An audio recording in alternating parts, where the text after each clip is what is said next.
We're here now, live with you till 12:30, getting in the mood to talk to Boy George. Is with us. George, lovely to see you. How are you? Very good, thank you. You look amazing. Civilised time to be on the TV. Good. Very civilised. Yeah, exactly. Looking forward to catching up with Boy George shortly. Before we sit Now down... it's time to get up in your living room and dance. Boy George is taking Culture Club back on tour, and with hits like these, why would you want to be anywhere else? Yeah, do. Lovely to have you here with us, George. Thank you so much for popping in. We were listening to that wonderful clip of Come a Chameleon and the harmonica player in the video. Is that the harmonica player that actually plays the harmonica in the song? I don't think it is. No! We didn't The harmonica think it was. player was actually quite a famous guy called Judd Lander. Yeah. So actually, I don't know why he didn't get there. It was the 80s. If you didn't look right, you weren't in the video. Right, OK. Because we looked at it and we're like, he doesn't look as though he's playing that. Oh, Here we go, look. It looks like he's playing it with his nose. Well, we were doing Bridgerton before it was trendy. Look at us. I mean, it was so ahead of its time in a funny sort of way. Oh, lady whistle down. Upstream of fashion. It's such a magical song, though. It is, and it's a song that won't go away. It's in Despicable Me. It's in the Virgin adverts. It just won't. It's like this song that just keeps. It's like a boomerang. It just keeps coming back. Do you still listen to it fondly? Yeah, I've started doing this thing on my solo tour. I even opened with it one night. Did you? Which is so outrageous, because usually you save it to the end. That'd be the big one. Yeah. I was like, you know what? There's loads of other songs. Let me open with it. And it was quite interesting, because people were rushing in because they didn't want to miss the opening, because obviously people don't do that. But, yeah, it's just a great song. I couldn't write it now. Why? Well, I don't know if I would. In what way? Because of the... I don't know, just that particular song, it's like... Who really knows why a song's so popular? Yeah. I mean, sometimes it's repetition, familiarity, because, really the repetition is the backbone of genius. You hear things over and over and they sort of become part of your DNA, and it's just one of those songs. No one liked the song when I brought it to the band. Really? They always said it was rubbish. Because Because they thought it was too poppy. Which is anything too poppy? Can it ever be? They've eaten their words. Do you enjoy reminding them of that? Should we play that really poppy song now, boys? All the time. Always say, should have kept the publishing. But it's fascinating, isn't it? Those moments in time that still are here now, you can still enjoy, because you and the boys are going back on tour all together. We are doing a celebration of our first two albums. So Kissing to Be Clever and Colour by Numbers, absolutely in order. Which is As they are on brilliant. the album. Exactly, and they're quite short, those albums. The first album's only about 35 minutes long. Because we just didn't do, it's all about choruses. Yes. Yeah. It's funny, because I've been re-recording the songs as well, and it's just so brilliant when you climb into them and you think, what was I thinking when I wrote those lyrics? They're so almost like beautifully naive. Yeah. And what's the difference, do you think, between touring back then and touring now? I think I kind of enjoy it more now because I make the whole process fun. Yeah. Back in the day, it was like no one could come in the dressing room when I'm getting ready, drama, anxiety.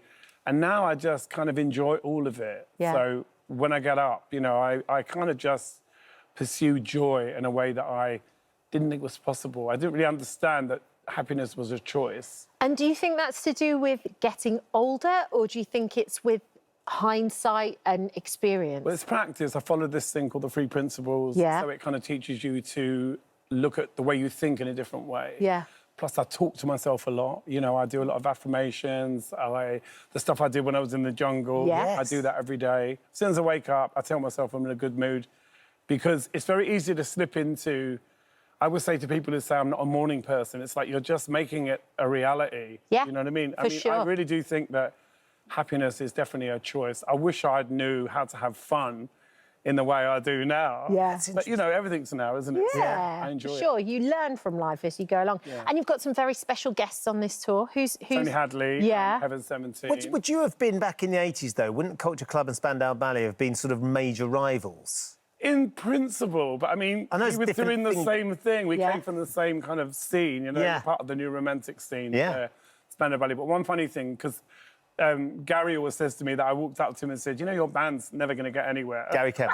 Did you? Yeah. Did you? I said, we're going to be more successful than you. It's just like, there was that kind of childish rivalry. But, you know, nowadays, obviously, I'm able to really appreciate what they were doing, and you know, it's a different thing. I think it was also such a moment in time, that time, well, like when Martin came on the show, and he was talking about going to the Blitz, and that the 80s, it was like in colour. It was like seeing the world in Technicolor, and it was just a different time. I remember seeing Samantha Butler. They came into the squat I was living in, and they were doing a photo shoot in the hallway, and they were in their, you know, their capes and their tartan, and it was like, you know, just, you know, I remember it so vividly. Yeah. You know, and obviously we all thought we were going to be famous first. Yeah. It was like, oh, I'll never get anywhere. You know, it was so competitive. But his mum used to make their outfits, Yeah. and she didn't put a zip in the front, so he couldn't ever go to the toilet as well. That was one of the other pains of doing My it. mum used to make a lot of my and yours stuff. too. She became my sort of collaborator. After, at first, kind of being totally against it, then realising, you know, she couldn't stop me, so she encouraged me. So really embraced it. So you've got painting. You're doing an exhibition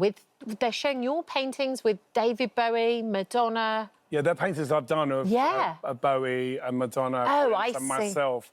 And actually, I've never done an exhibition in the UK. I've done them in Europe, Belgium, Denmark, and Monaco. This is my first British show. How do you feel about people seeing them over here? I mean, I love them. They look amazing. I love the doing. I'm a doing person. I love, the Japanese call it ikigai, where you find, I love to get up and I love to work on things. People always say to me, you never stop, and I'm like, what does that even mean? Yeah. Because if you make your work fun, it's not work. Yeah. And you've got a new song out as well. I've got a song up for Grammy. No, it's not nominated yet, but it's considered. I've actually got 2 songs up for Grammys. One with Paris Savette and Kiki Rowland. Yeah. You're Not the One. Yes. And also Electric Energy with Ariana DeBose. So I've got 2 up, so hopefully one of them will get it. But this is the doing and the showing. You're doing these, and you know, that's the point, isn't it? You are still performing. You're still, you know, creativity keeps me out of trouble. That's the best way. Which is always good. You know, using my hands and my imagination, it just keeps me out of trouble. Well, long may it continue. Yeah, for sure. We like you Your getting UK and Ireland tour, you're going away with Tony Hadley, Heaven 17, and the tickets are on sale. Yeah. Absolutely, and we're sold out in Wales. They love me in Wales. Thank you, Wales. You know what I mean? Thank you for coming today. Thank Lovely you. to see you, George. Yeah, God bless. The Loose Women. You can do this. You can do this. Let me help you get through this. Like you do. You can do